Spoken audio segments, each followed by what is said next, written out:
donc min garti ɗo hannde kadi pour habtude ɓe résultat ji deuxiéme tour ɗi c' est vrai que tardi seeɗa kono yimɓeɓe kadi ne jaafo hen no feewi donc par ce que hannde hanki gayni second tour o woni deuxiéme journée o ko hanki gasi 16h30 mais kadi lycée Goudiri o wanno ko lycée baɗɗo composé centre Bala kadi ko ɗo watta composé donc hanki ɗum ɗo sujet ji nde ɓe gaynata donc 8 élèves min joguino série S2 donc 8 élèves min joguino série S2 woni série ɓurɗo tidde o kono 6 ɓe fof ɓenni premier tour donc ko goto yeehi deuxiéme tour goto waɗa ajourné donc kamɓe ɓe keeɓi plus de 95%. donc kamɓe kam résultat mabɓe moƴƴi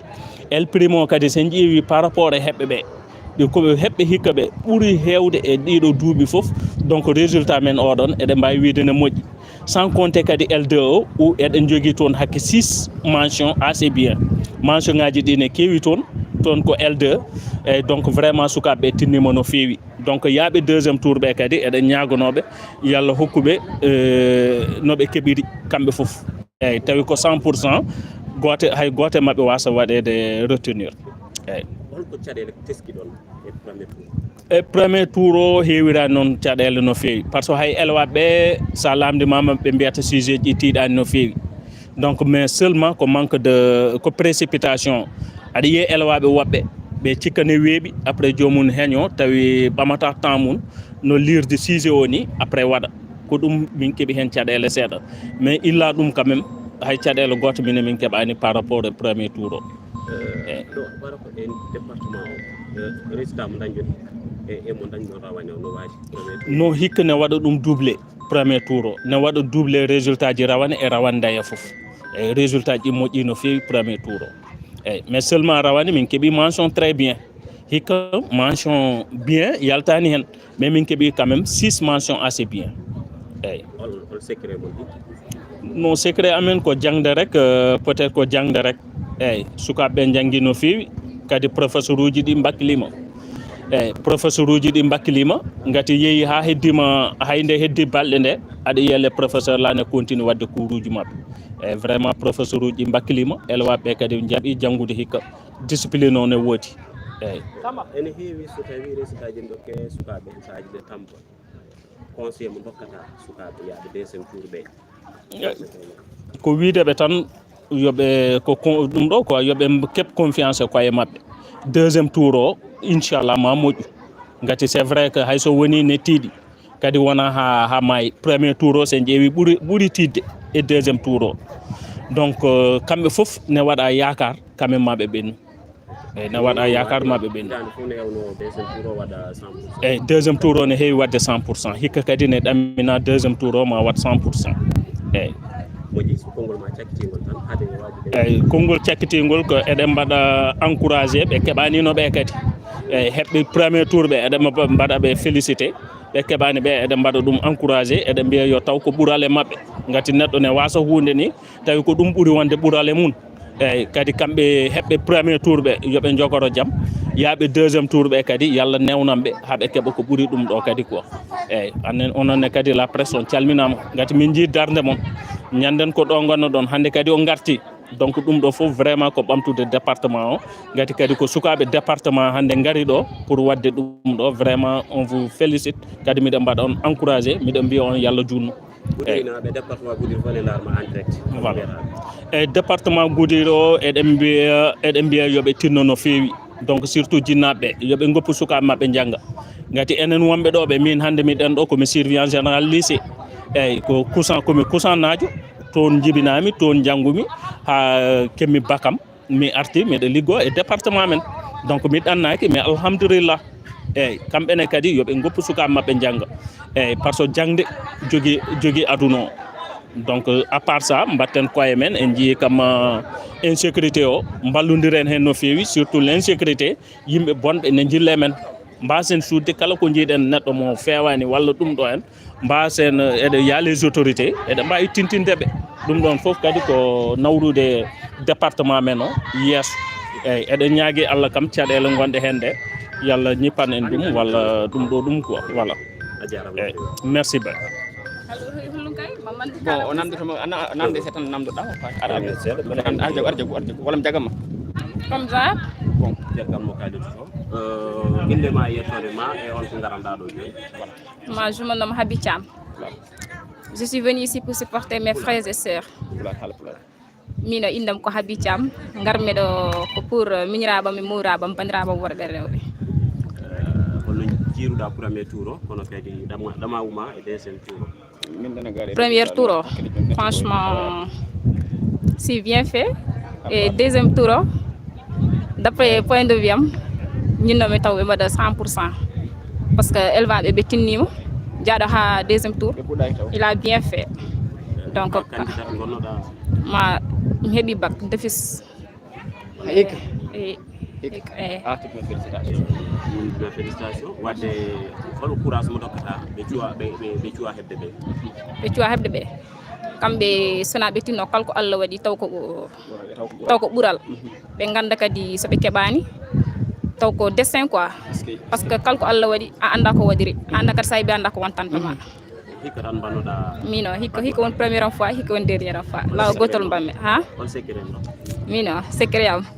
sona jangde j'ai rien fait jangde tan mala janggol ñalla janggude mi suusale la teken mi janggani no jiiruɗa sukaɓe hannde waloɓe réseaux sociaux TikTok WhatsApp Facebook Instagram ɓe kewi dañde caɗele e examen ji ma kam ñingami ala e réseau no fewi TikTok c'est rare comme ko mbaɗam examen ko mi heewannade toon par ce que certaines choses somi daari toon joni ene wawi wadde lave cerveau am mi change méthode am après ne bonnanami ɗumke ko ar hakkillam ɗum tan mbaɗam suivre wadde jiɗɗa wiide ko TikTok en wonko bonnata e jangde waaw par ce que ɓe kala toon certaines choses ta wawa wadde ɗi jiiya kadi jiiɗa wadde taw ko mbawɗa wadde bonnana hoorema daara ɗum to kata wawa wadde holko mbiɗa guiƴiraɗe ma ɓe ganduɗa ko hen tan ɓe guuri hannde jamma e ñalawma te ko janggoɓe TikTok pourtant sakko en sa méthode de par ce que woɓɓe joni ne mbawi yadde TikTok eɗe mbaɗa TikTok taw vie mum ne jogui emploi du temps mum ne mbaɗiri géré vie mum sakko en sa manière kono an kam dal kono an ala mina mi ala TikTok holto jeeɗa ɗo jogui ɗo mina Tumbugel jeyami o jarama no fewi ko mbiyata Tumbugel naɓe darma an ɓe ɓuuraɓe sona ɓe jarama mi yi duwawuji mabɓe Allah jaaɓima ɓe jarama ɓe weltinimaɓe kamɓe kadi Allah yoɓɓe naɓe kadi jaggi hen no fewi ɓe jaggi franchement kamɓe fof ɓe ñaguima ɓe jarama no fewi hono ma ok merci an miɗan jettiɗa camde aɗa en direct en tout cas Habi Thiam waɗi ɗo haali ɗo haala waɗa ko fayida ko cukalel kono ko cukalel borom hakkille no feewi o haali ɗo haalaji kewɗi ko fati hay réseaux sociaux hannde no sukaɓe men janggoɓe surtout waɗo bac no poti wayde e woni réseau ji par ce que so tawi aɗa jogui objectif hebde bac sûrement aɗa foti vraiment wattude hakkille e jangde ma mbaɗa concentré par ce que tribunal ko classe baɗo important e kala élève donc Habi Thiam holli en kanko vraiment o waɗi concentré te Allah hokkimo sutura o heeɓi bac au premier tour donc hande il est revenu pour vraiment wallodirde e sehlira makko e guiƴira makko e duwonadeɓe nde mbawa hebde kamɓe ne au deuxiéme tour ɓe mbawa hebdude bac ɓe mbawa kadi wadde continuer leurs études donc ko cukalel kono ko cukalel borom hakkille no fewi haala makko ka ne waɗi fayida no fewi enen ɗo département Goudiri ha joni won wiɓe jangde ɗo ala nafoore no fewi te an ka ɓiɗɗo département ka pusannajo yaltoɗo joni kadi ko pusannajo te an kay ko ɗo jangguɗa ɗo gonɗa woni hannde alhamdulillah ko ɗo liggotoɗa mbadi puttitinde département o no jiruɗa jangde nde kono wasiyaji ɗi kadi jangde département de Goudiri sen daari ɗum ene jeeya ene en fait ne ko hunde tokosere ngati ene waɗi jangguɓe ni kono ko joni nde hunde fuɗɗi dartade no moƴƴi ngati sa daari par rapport e département ƴeewa koɓe goni e mum e aɗa ƴeewa est ce que jangde o en rewi lawol donc e mbawi welsidade jangde yaaha jomum yetto terminal walla premiére walla jomum yaaha troisiéme acca jangde mum so acci jangde mum wonata ko dañani jangde he dañani métier donc ɗum noon ko retard e département de Goudiri donc appel mbaɗami lancé e oɗon côté tan ko bandiraɓe ha heewi donc ɓiyum waɗama orienté nder université ji ɗi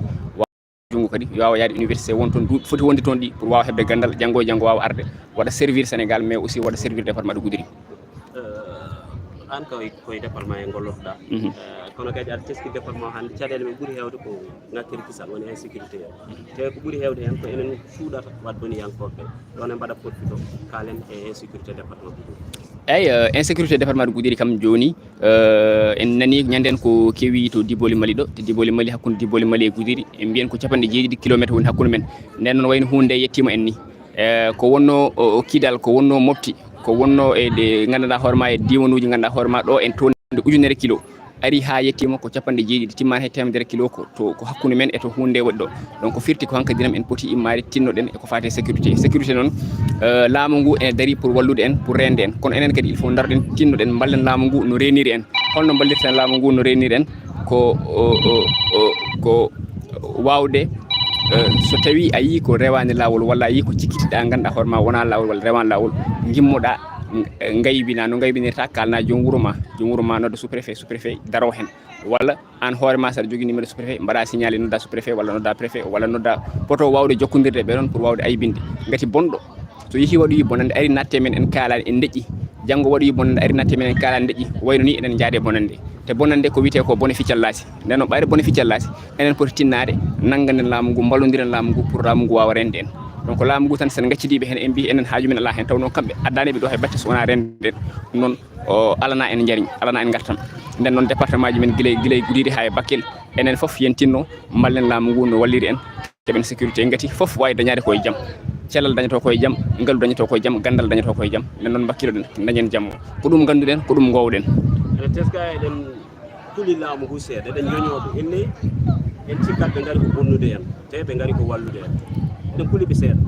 eyyi hunde nde a sikkat ni ko fina tawa enen banggal men laamu gadi sa daari duuɓi ɓennuɗi hayso sukalel men yiiɗi no yaade wona gendarme walla wona policier walla wona militaire walla wona douanier ko yimɓe men dartoma ɗum découragé guila e jinnaɓe mum ha e sehliraɓe mum ha e bandiraɓe mum gimmoto mbiya woto won ɗum ɗon gati enen cikkuɗen tan ko sa woni ɗum ɗon moƴƴani taw noon fof ko liggey gati wonde docteur wonde jangguinowo école wonde policier walla wonde gendarme fof ko wadde servir leydi mum tan ko tinnade walla leydi mum nden noon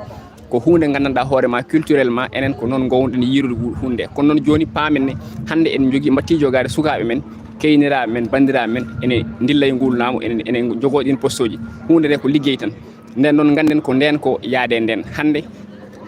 ko devoir men tinnade jokkondire e ɓeɗon wallodire e ɓeɗon waɗa partage d' information pour ɓe mbawa rende en gati addaniɓe ɗo hay batte so wona rende en nden noon so ari rendema il faut mbatta e mum hakkille ganda o arani bonnandema o arani fiidema o arani yindema mais ko ardi ko collaboration donc eɗen nodda bandiraɓe men fulɓe foof kala to mbawi wonde ɓundu ɓe mbaɗ collaboré e yimɓe laamu ngu pour nden kaka o wawa yajde Goudiri naaɓe Sénégal naaɓe fof ne jeema en direct ko mbiyataɓe wadde partagé abonné e Diayni Bundou TV eyyi ko weltanadeɓe tan no fewi wiide yoɓe jaggu ɗon toɓe jagui ɗo ko ɗon information ngaji cirɗi information ngaji lattuɗi ene jalta ɗon donc wadde kadi encouragé Diayni Bundou TV naaɓe ndoɓe tinnoto e golle mabɓe ndeɓe bakkilto aussi gati hunde wona hunde wemde kono liggey mabɓe ne waɗi gartam no fewi e nder département de Goudiri e nder ɓundu foof donc miɗen beltani on no fewi e daroɓe en ɓe kadi eɗen calminaɓe eɗen juuroɓe enen foof sa yi hande eɗen daari ɓe ene kuɓɓi téléphone aji mumen ene daara ɓe ene daari hande ene paadi résultat ko yidde tan sukaɓe men ɓe kamɓe tampuɓe lebbi sappo walla tampuɓe duuɓi sappo e tati ɓe ɓe mbawata dañde baccalauréat ɓe mbaɗa avancé e gurdam mabɓe gati hunde muusi ceeɗu o wulino dabbude janguino kono ɓe tinnima gaari ha ɗo ñaganen Allah ñaganɗen ɓe Allah ko 100% ɓe mbawa hebde 100% ɓe mbawa hodde galleji mabɓe pofto gati ceeɗu o wulino ɓe tampino fewi eyyi deuxiéme tour kam ko no mbiruɗa ni ene heeɓo fartange wona 100% hen goɗɗum noon malheureusement ene waɗa woɓɓe jaggaɗo ñaguiɗen Allah noon koɓe foof ɓe mbawa ɓennude ɓe mbawa dañde 100% ñaguimi noon kadi ko waɗoɓe yoɓe gandu kam hunde nde wona mi yeehi deuxiéme tour tan mi heeɓi bac donc jomum yo jottoro ɗum no Haby Thiam wirini yo jottoro ɗum so tawi Allah newni ko ɗum enen fof jiɗɗen so woodi kadi ko jolti hen yo jomum andu ko Allah nawiri noon yo yaa lelo fofto ha mo wuuri ara tinno watta classe o wawa dañde bac au premier tour wawa wadde avancé par ce que aduna kadi enen foof en garani dañjude foof ñalawma goto woɓɓe dañan hande woɓɓe kadi taw Allah waɗi gueɗe mumen ko janggo wadde jagguede lawol goto nde fotani wadde découragé nde ala fotani wadde découragé par ce que mimi yi yimɓe e ɓundu ɗo woɓɓe laabi nayyi bac finalement ɓe keeɓi bac finalement ɓe jeehi université finalement ɓe gayni université ɓe keeɓi ligguey ɓe konti ligguey donc aduna mono kala no hokkira donc an woto daaro tan koddiɗo ma hokkama hitande wotere heeɓi ɓenni min ɓari mi heeɓani hitande wotere mi acci non wona noon o an ne wawi taw ko laabi ɗiɗi walla laabi tati walla laabi nayyi l' essentiel ko yo jomum yo waɗ concentré tan yo tinno yo andu ko yiiɗi sa andi ko jiɗɗa tan kala laabi wawi namdade an a tinnoto mbawa wadde laabi ɗin no mbawa heɓde enen kadi résultat o ha joni wiyaɓoɓe mbaɗa ala wawi wiide yoɓe fadde hen woni joni résultat ji ɗi keeɓo eyyi yoɓe tinno tan ɓe paɗa en gati hunde natti ɓoyde enen koye men eɗen daari ɗo guilnane fadde résultat ji kono golle ɗe namdi ɗum ko golle ɗe namdi temps par ce que golle ɗe ko golle caɗɗe golle ɗe ko avenir sukaɓe goni hen ko avenir leydi woni hen nden noon wona hunde wattede par ko hunde ɓamatede temps pour wawa yarude yesso nden noon eɓe ñaaga kamɓe koye mabɓe nde ɓe kuɓata téléphone aji mabɓe nde ɓe mbaɗata garder la ligne ha résultat ji gara ɓe mbawa nande ko haala hen ko ɓe mbawa hebde information ngaji ɓe mbaɗa partager aussi lien o pour woɓɓe e woɓɓe wonɓe e nder Sénégal walla wonɓe caggal leydi ndi nde mbawa hebde toutes les informations qu'il faut pour voilà bandiraɓe en keeɓiɗo deux voilà deux élèves déjà ɓe keeɓi au premier tour donc ɓe gari hande wadde encourager leur petit frère et leur petite sœur pour délibération deuxième tour donc ko madame Salamata Nia et Soumaré Adama donc dokkemɓe micro nanen kadi koɓe mbi hen par rapport e résultat hande o merci. Donc assalamu alaikum tout le monde bidem ko Adama Soumaré jami ton ko Gabou et vraiment les élèves attendent avec impatience et élèves ben pari oden sandi ko hulbe trop yalla wali rek deuxième tour way ko heba et so woni ni 100% way wonde ni dum sa buri mojide mabbe oden sandi et vraiment kam fa benda be dari ni depuis subaka bendo tout le monde est là vraiment kadi amin ñaago ci beaucoup.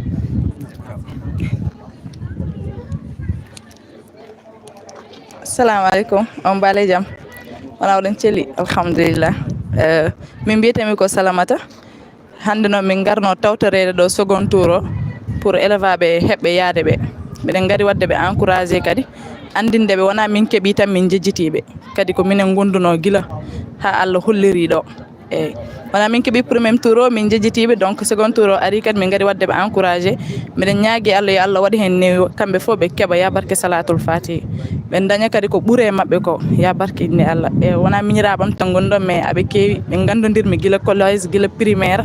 eɓe gandodirmi kadi terminal foof nanɗo mbiɗa ñaagui Allah ya taw ko ɓuural mabɓe e kisal mabɓe wonte ya barke salatul fatiha mi salminima jarama inchallah wallahi ɗum de ñaaguimi sa kamɓe fof ɓe keɓda ya barke inde Allah kamɓe fof yoɓe keɓda bon en fait mi jogui confiance en mabɓe par ce que so neɗɗo yeehi ha waɗama repêché second tour c'est parce que honko golli ko gandanɗa kadi hay goto heɓani wadde ɗumen nan walla kadi won yaaɓe kadi keɓorani mais wona wonde ɓe liggaki ko hoddira Allah eyyi ko hoddira Allah par ce que minen wonɓe ɗo ɓe minen gandi goto foof jangde nde waɗi hen ko mbiɗen gandi kadi tampere muɗum mbiɗen gandi kadi ko dévouement mo jomum waɗi hen o ummade galle moɗon subaka law jalta 15 heures e ngen nangue garta kirdoɗa kotaɗo jamma ɗum ɗon fof kadi ko yettude Allah minen mbaɗi ɓen encouragé kadi second tour o min ñaagui Allah yoɓe keeɓ 100% ya barke salatul fatiha saji jinnaɓe ne mbaɗa pression ɓinguel mum so tawi heɓani elle ko kamɓe gassata koye mabɓe holko mbiyata ɓen jinnaɓe bon min mbiyatmiɓe tan kamɓe ɓe ɓuuri hewde hen koko ɓe garani école ɓe meeɗani janggude mbatta pression e sukaɓe muɗum kadi wona wonde neɗɗo a yeehi wadde examen tan a heeɓi par force wona gotum neɗɗo ne liggo ha o ara so Allah hoddirani o anda ko saabi ɗumen nan par ce que kala ko jiiɗa e aduna ko hoddira Allah dañƴo ko Allah hoddiri mo dañani ko Allah hoddiri wona jomum janggani minen fof min janggi par ce que le fait que gummanɗa galle moɗon tan 6 heures du matin gara ga gona ɗo ha 15 heures et 45 degré mo gonɗen o wona hunde wemde mais mbiɗen jettina Allah min kam ñaaguimi jinnaɓe yo mbaɗa encouragé sukaɓe mabɓe wona échec walla wasde hebde tan woni jomum janggani walla jomum dañani walla waɗani ko foti wadde ko kadi mbaɗen ɓe encouragé no fewi balliten ɓe ganden kadi kala koɓe dañi soɓe beltima on beltoto soɓe beltaki kadi on beltatako kadi jinnaɗo ko feede ɓiɗɗo ko wona kecce eyyi min noon ko ɗum ñaaguimi moon jinnaɓe tampa e sukaɓe tampa e moon jomum kadi sukaɓe ko ɗuke dañi an ɓinguel dañani ma ko ene musi seeɗa ɗum on banggue kadi addata ɓe mettina bon d'une part kadi welani par ce que darta aɗa andi dévouement ɓiye waɗi hen o tampere nde waɗi hen nde foof so ari hande ɓe o yadanno keeɓi kanko heɓani aɗa wawi sikkude ko kañum woni wakkilaki walla kañum woni janggani kono wona ɗumen nan minen aroɓe miɗen gandi ko woni hen ko miɗen gandi ɗumen nan goto foof ko janggi ko eko janggani ko hoddira Allah ko noon hay goto wawa dadde ɗumen nan hay goto wawa dadde ɗum eyyi min noon ko ɗum mbawmi wiide hen onon balliton sukaɓe wona jomum dañani rek wona wonde waɗani eyyi on jarama no fewi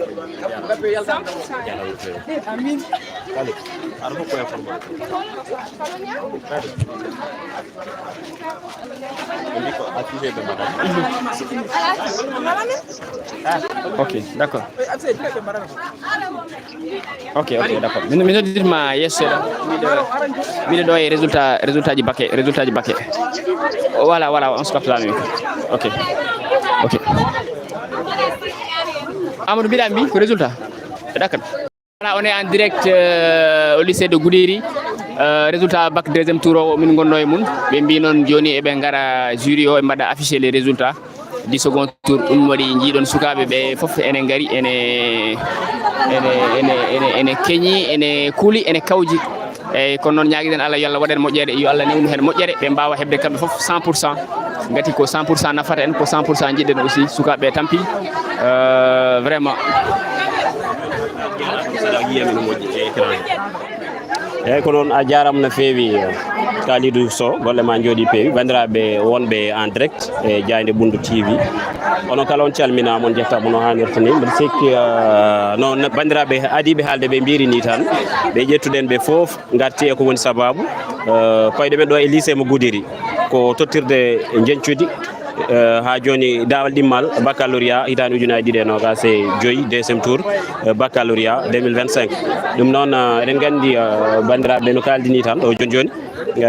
ɓe kolliti hen wona saktude jencude nden tottira goto ala mataw ɓe ɗakkat tan dendagal hebɓe ɓe ɗakkat tan e ha joni e ɗo henno bandiraɓe mbawa yiide moni foof wawa darde inde mum ko ɓuuri hewde noon deuxiéme tour on heewi newade ha Allah walla dañi en ko wiyete ko ha joni 100% woni temedere e nder temedere kamɓe kala ɓe mbawa hebde no fotiri ni Allah ene wawi wadde ɗum tawno sukaɓe so janggui lebbi 7 lebbi 10 moni foof yiiɗi ko dañde kono noon ha joni kadi ko dañal ngal ko Allah hokkata hen sahaji kadi so jomum dañani ene wawi famanede kono kadi sukaɓeɓe kadi so jinnaɓe ma ene mbaɗa e ma ha joni jawdi mumen doole mumen miijoji mumen dowuji mumen e foof hakkillaji mumen e foof kono kadi en keɗanma e nokkuji kewɗi ene gaccuma aɗa yaaha an ha joni ala ɓe mbima tan ko janggo anne an suko aɗa foti janggude no fewi won cukalel gotel joni mo ganduɗa haalino ɗo to banggue ha joni réseaux sociaux kanko o wi wala hen en jii o waɗi ha joni ko dawal gadanal ngal o heeɓi baccalauréat makko e hitande ɗum noon eɗen gandi ko fayida mawɗo wadde mbiyatan sukaɓe ɓe jangoɓe yoɓe mbattu hakkillaji mabɓe ha joni e jangde nde so tawi an a accama ya janggo wat feere jangga mbawa ha joni rentade wone gueɗe ko wayno ha joni karalle kese ɗe ene waɗi nafoore en mbiyata ala nafoore kono kadi ene waɗi loro ene waɗi bonande saabu wonde hen ha waktuji ɗiɗi jamma 2h du matin 3h du matin tawa ha joni aɗa e YouTube aɗa e WhatsApp aɗa e TikTok aɗa e ko nandi hen taw ala fof ko dañata hen sa fini a wiyama ya daw 8h hunde nde ene gasa bandiraɓe wawa amnade walla gona e école aji ɗi aɗa ɗano ɗum noon ɗum ala fof ko firti taw jinnaɓe ma ene tampanma ene mbaɗanma ko fotiri ni ɗum noon joni mataw résultat o so yalti ma bandiraɓe kumpita ɗum no fotiri ni taw ha joni ganden gueɗe ɗe holno jaari tawde kay ɓe kolliti wona ɓe caktata ha joni jencude ndi ala ɓe ɗakkat tan ɗo mi waɗa affiché ɗo hen bandiraɓe mbawa andude moni foof anda to daadi mbiyeten sukaɓeɓe ko dawal ɗimmal woni ɗo deuxiéme tour so Allah waɗi a heeɓi alhamdulillah ko ɗum ñaaga kono kadi so tawi a dañani andu ko Allah hadma tombitoɗa hitande fande tawno ɗo e lebbi ɗiɗi lebbi tati ha joni jangde nde wawat ɓamtude no hannirta ni ɗum noon tombitoɗa ɗum kono kadi sa ari mbaɗa doole ma mbaɗa ha joni bawal ma ɓeyda sembe beele Allah ene walla keɓa tawno hande yo jangde nde woni foof ene teska kadi e nder falde Goudiri jangde nde ene lohi hen no fewi ene lohi hen elle ha joni won wiyoɓe jangde nde ala ko nafata kadi ala ko nafata won wiyoɓe noon kono ha tengte jangde rewɓe won wiyoɓe ha joni e nder falde Goudiri ala ko nafata ɗum noon mi sikki mataw en ɓenni ngal ɗon dawal saabu ha joni en jii sukaɓe jangguɓe e nder falde Goudiri jibinaɓe to ɓuuri woddude e nder falde Goudiri ko e nder falde Goudiri jibina ko hen puɗɗi jangde mumen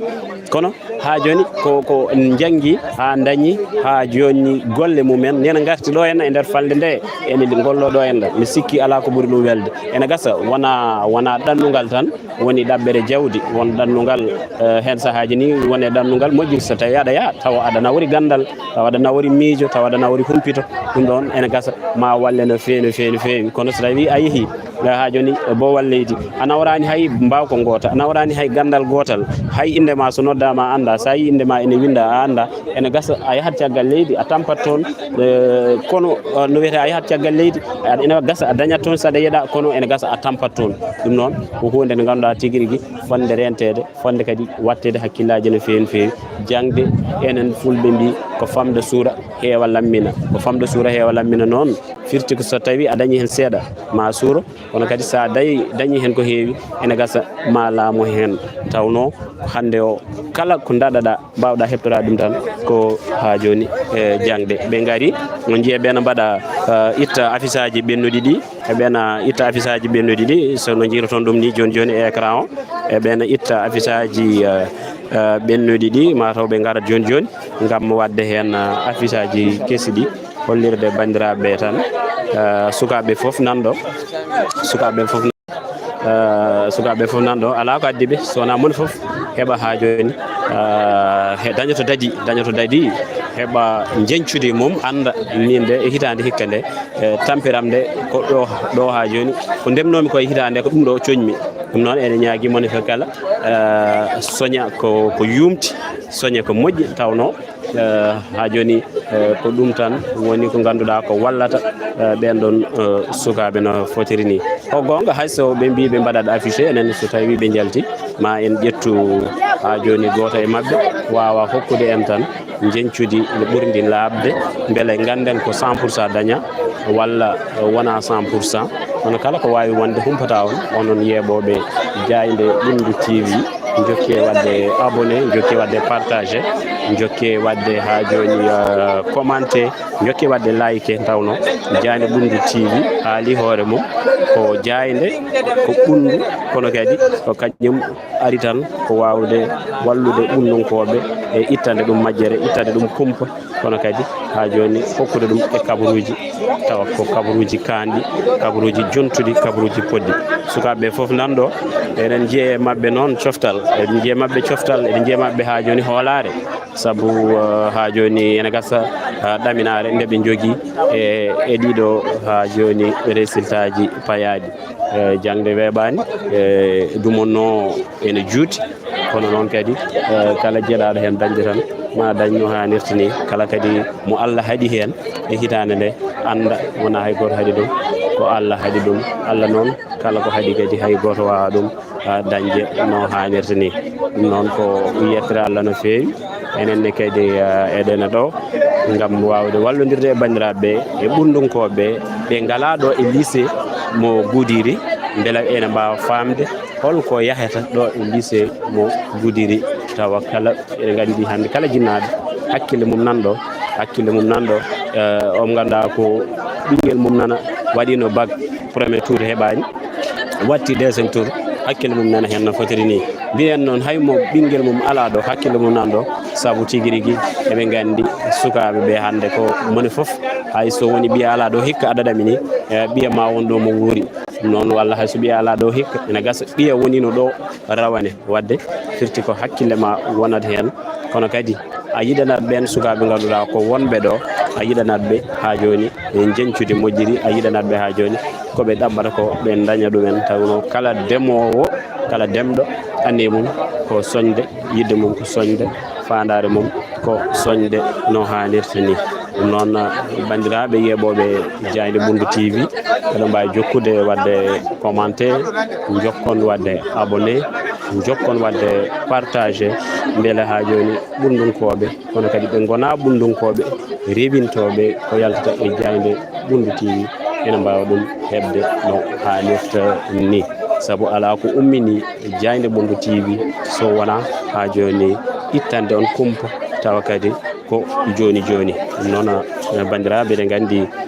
ko wayni kadi ko hunde jojjude an aɗa woni to e leydi France walla aɗa woni Italie walla aɗa woni Espagne walla aɗa woni ha joni Maroc walla aɗa woni ha joni e nder Afrique ɗo to Gabon walla to Congo walla aɗa woni ɗo e Sénégal ni aɗa woni Dakar walla Thiès walla Kaolack walla Mbour e ko nandi hen aɗa e Sénégal walla ni aɗa ha joni e nder diwan Tambacounda aɗa Tambacounda walla nokkuji goɗɗi ɓurɗi baɗade ni kono noon a ala ɗo e lycée kono kam ko woni ɗo e lycée ko ene woni goƴama no fewi no fewi wadde garɗa ko yidde humpitade ɗum no hannirta ni ɗum noon so tawi woni a dañi ko ene humpitma ɗum kadi ko weltare ko yettere Allah minen kadi amin cofti e darade e kala ko woni ko goƴaji mon darade e kala ko woni ko ha joni e caɗele mon beele ene wawa humpitede beela ene wawa andede no hannirta ni tawno hunde foof humpitade ɗum ɓuuri humpede ɗum hunde foof ko jiiɗa humpitade ɗum ɓuuri humpede ɗum a humpittu ɗum ganda ene moƴƴi ndewa jokka mbaɗa jaada hen daña nafoore nde walla kumpitoɗa ganda ene boni ndentoɗa doga goɗɗitoɗa daɗa hen wadde e kala hunde humpitade ɗum ɓuuri humpede ɗum waɗi kumpital ko hunde mawde e nder ha joni aduna o kumpital ko hunde mawde e nder renndo ngo kumpital ko hunde fayidinde no fewi ɗum saabi ha joni sukaɓe mon fellitɓe daari ngam ittande on kala ko woni majjere e nder falde Goudiry tawa da ɗon ko jayde Ɓundu TV noon joni so haaje e welede jomiraɗo so jencude ndi yalti tan ma on mbaw ɗum hebde hen o hannirta ni en keɗima ɗo joni goto e wonɓe ɗo ko surveillant Sada Diallo o haali ha joni e jencude dañadi hikka to banggue premier tour bako ɓe dañani ɗum rawane ɓe dañani ɗum rawandeya ɗum noon firti tan ha joni ko yettere Allah no fewi gueɗe ɗe ene jara no hannirta ni gueɗe ɗe ene moƴƴi ene ndewi lawol ha to yareteɗo ɗum kadi wona hunde wemde noon ko joni so jencidi jalti ene jeeya sukaɓe mono fof nene haala téléphone mono fof nene heppi e yidde ha joni humpitade ɗawno kumpa en kaali kumpa ene musini fewi to neɗɗo tagraka humpede neɗɗo Allah tagiri ɗum tan ko yidde humpitade noon kumpa ene musino fewi saabu anda ko woni oto banggue e wirnawo ngo ɗum noon wadde ɗum saabi tan mono foof ene yiiɗi humpitade mono foof kadi jinnaɓe mum ene nodda ɗum ene namdo ɗum holno yaari holto tolni ɗum ɗon firti tan ko ɗum ha joni gooƴa sukaɓe ɓe ko ɗum ha joni yidde famde sukaɓe ɓe beele kala ko woni ko ɗo beele ene wawa famede beele ene wawa andede no hannirta ni ɗum noon mataw ko joni wonata ɗum min mbawa artude e mon min mbawa ha joni hollirde on ɗiɗon résultat ji ganduɗa ko bac 2025 lycée mo Goudiry tawa ko e dawal dimal ko wiyete deuxième tour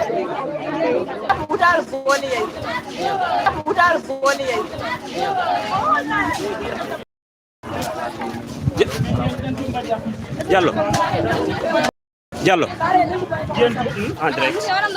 en direct résultat ji donc résultat ji ɗi jalti donc mais résultat ji moƴƴi no fewi so wona série SO e série SO noon ɓe mbaɗi hen retenir 2 personnes gati ko 3 yano deuxième tour kono ko goto ɓenni balanajo goto e série L primo kadi samori e L2 o kono nokkuji ɗiɗi fof wonɓe ɓe jaggue hen eyyi kono résultat o moƴƴi quand même ok no jaggaɓe mi limani no foti après ma en gartu hen pour ƴewde ganden holi jaggaɓe hen inchallah no en dañani 100% pour le deuxième tour en dañani 100%. Tigi. Maaleykum salaam wa rahmatullah. Mbeɗa andi professeur résultat ɗo jettiɓe joni ko joni o yetti kam wadde mami gartima koko wayata walla sa aɗa jogui hen miijo kam merci Amadou Djibari vraiment par rapport à la disponibilité et disposition aussi humpitade affaire résultat du second tour ni mi waɗan ko joni jettimi ko joni keɓmi information min nani vraiment pour toutes les séries quand même ko 100% ɗum ɗo aussi vraiment ko yettere Allah no fewi et joni de toutes les façons après mami ƴeewa humpitade c'est président jury o par ce que ko ɗum addi kam dani gonmi ko yaade nder pojidemo e nandanmi ala haaliji ɗi eyyi inchallah jaram no fewi professeur golle ma jodi peewi en ji sukaɓe ɓena ɗo ɓe cadio mono foof won jaggaɓe noon won jaggaɓe tournade no haaldi surveillant Diallo won jaggaɓe hen no firti ko wonɓe keɓani wadde ko wowi heɓɓede ko premier tour wonɓe keɓani eyyi wonɓe keɓani ɗum kadi ene gasa foof wawa heɓdade eyyi en ƴeewat dañde joni Ousmane Ndiaye sen mbawi dañdemo goɗɗum Ousmane Ndiaye sen mbawi dañdemo Ousmane Ndiaye ene gasa Ousmane sen mbawi dañde Ousmane Ndiaye e sukaɓe dañɓe ɓe kadi wallam kalliɗo walla dañdi Moussa to woni oto Moussa jafoɗon ko idema tan mo joguiɗa hen taw après haade min yiide président bisimilla ɗum noon ko noon tan mbiɗa andi en jiyaɗa namdomo no way foof sen keeɓi hen ko laaɓi mbawi no tottude bandiraɓe ko dañɗo o dañi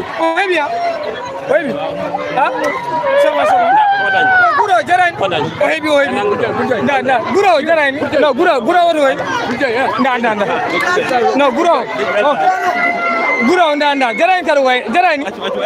no wawa haalde ndeysan ƴeew ko dañɗo bac makko kono wawa haalde weltare wawa haalde weltare so Allah ka wallam mi heɓa dañɗo joni so mbiɗa wawi heɓde dañɗo bac mum joni wallam e sukaɓe ɓe dañɗo bac tan mi wawa ɗum heɓde tawno ndeysan ko weltare mawde no feewi ɗum noon bandiraɓe jokke rewidade Diayde Bundu TV jokke ha joni heɗade kala ko woni hen ma on mbawa ɗum dañde no hannirta ni ko ɗum weltare no feewi ko ɗum weltare no feewi darnam ɗon dañƴo bac mum hol dañƴo a dañƴi nanguɗo argay nangu tan ha seeɗa tan haalde komi beltiɗo wallahi komi beltiɗo Amadou Djibbari mi wawa haalde mi weltima Allah jarama mi weltima no feewi he mi tampi ko maynoɗo a yanno mbami a jarama kono Allah walli Allah ko moƴƴo assalamu aleykum min salmini foof ne affaire terminal no muusi quoi to wa ɗo élève wa yettade ha terminal heɓani bac wi o janggani non par ce que ko yettini élève ha terminal yombani non mi heeɓi alhamdulillah mi yetti kadi mo heɓani ɓe kadi décourage mi andi deuxiéme tour ewro kemmi alhamdulillah non mi heeɓi mo heɓani ɓe moom décourage la vie continue quoi par ce que bac non wona ɗum non mi weltima ko noon awe merci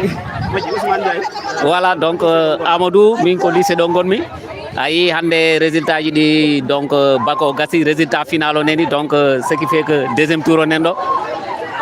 sukaɓe ne belti sukaɓe ne belti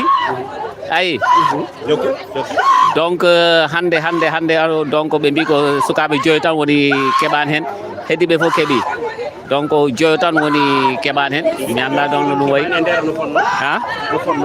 bon yanoɓe deuxiéme tour ɓe keewi mi anda nombre o mais liste uji ɗi nen ɗo eyyi donc mi anda nombre on ha joyo tan woni keɓani donc sa daari ɗum ɗo ene samori quoi par rapport vraiment à l'effectif c'est bien par rapport c'est pour ça voilà ha sabori kay sabori way voilà merci ko noon golle ma jooɗi peewi Ousmane Ndiaye joni ma taw ɓoyata tan en guddat golle ɗe sukaɓe tampi noon ɓenena goya ɓenena jana ɓenena ha joni ko weltare mabɓe tan weltare kadi e wondude sunare hen saaji kadi neɗɗo ne heeɓa ko weeli kono e nder weltare nde o welto ha woya eyyi neɗɗo welto ha woya ɗum en jii ɗum noon wadde mbaɗa andi so tawi Diallo so tawi tan a dañi hen ko hesɗi tan mbawen tongude aɗa wawi ruttitade toon sa dañi ko hesɗi tan bandiraɓe mbawa andude no foti wanno deuxiéme tour o no foti dañi no foti dañani ko ɗum mbawten tan mbawen tongude beele bandiraɓe ne ganda hankkadi gueɗe ɗe no jaari comme no waywade foof ko heewi kam dañi e tugnade kabaruji keɓɗen ko joyi tan goni dañani kono heddi koma ganden holno foti wanno ha joni e deuxiéme tour o beele gueɗe ɗe foof ene mbawɗen mbawa famde no fotiri ni ɗum woni to tolniɗen ɗo wayanna e nder lycée mo Goudiri hande taw ko 12 lewru ndu ganduɗa tigui rigui ko juko 12 lewru ndu ganduɗa tigui rigui ko ha joni juko hitande ujunaje ɗe nogas e joyyi ɗum noon wadde bandiraɓe joni tan min mbawa artude e moon somin garti e moon gam tongude gueɗe ɗe Diallo so tawi a paari tan garten mbawen tongude gueɗe ɗe hankkadi bandiraɓe mbawa foftoyade no hannirta ni ɗum noon ko ɗum tan woni ha joni ko keddoriɗen eɗen gandi bandiraɓe fo nanɗo en natat tan ƴeewen yiide bandiraɓe e aɗa wawi noddudemo tan waɗan en synthèse o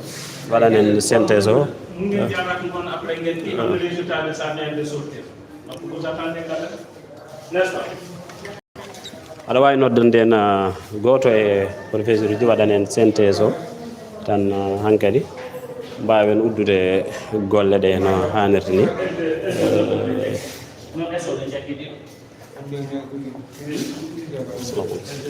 assalamu aleykum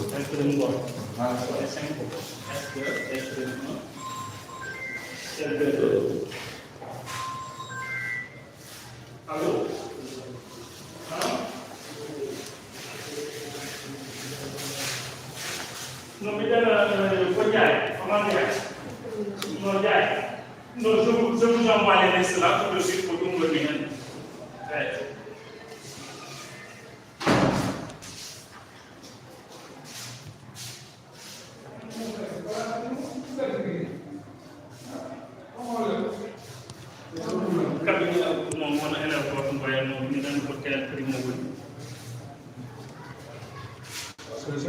Kada andi kamɓe fof parce que élève men nena hen ko palanajo ko candidat libre à part ça L primo mi anda soko élève men walla soko élève bala mais ɓe jaggui S2 ɓe jaggui keɓani 100%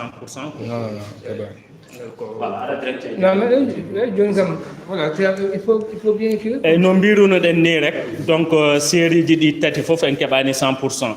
Parce que série SO ɓe jaggui ko tato jano donc ɓe jaggui hen ɗiɗo donc vraiment tono kam moƴƴani no fewi quoi eyyi sen ɓenniɗo noon L2 o ɓe jaggui hen ɗiɗo kadi L prime ɓe jaggui hen goto au total 5 candidats mbaɗama retenir pour second tour examen o foof kamɓe yanoɓe deuxiéme tour ɓe foof ɓe ko L primo e o ɓe joni 108 élèves 103 élèves. Donc parmi les 103 élèves, ko 5 waɗa hen retenir heddi 98 ɓe ko ɓen ɓenni. Donc vraiment en global eɗen mbawi wiide résultat ji ɗi ne samori seeɗa par ce que en jami ha 97%. Wona ni jiiɗirnoɗen gati sen donkani noon jinnoɗen ko kamɓe fof ɓe ɓenna 100%. mais ɓaydi kadi ko ni Allah hoddiri ko ni tan mbawɗen ñawirde donc hewɓe ne jagge tawan ne manqui point ngaji walla livre ji mum kadi tawan moƴƴani ainsi de suite kono kam ko ɓuuri hewde ko heeɓi dolal eɗen mbaɗa ɓe félicité kadi quoi eyyi a jarama eyyi min ko Sada Diallo surveillant général lycée Goudiri merci Bari jarama no feewi Sada Diallo ko kanko woni surveillant général ɗo e lycée mo Goudiri kanko haalananno en o holliti en no wayno résultat ji ɗi ha joni hono jaari ni ene wayno moƴƴi kono hay so tawi kadi ene dañaka 100% dañaka 100% ɗum no way foof hay so dañaka 100% no wayno moƴƴi gati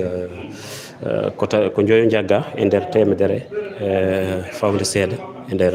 ha joni e on ɗon ha joni examen deuxiéme tour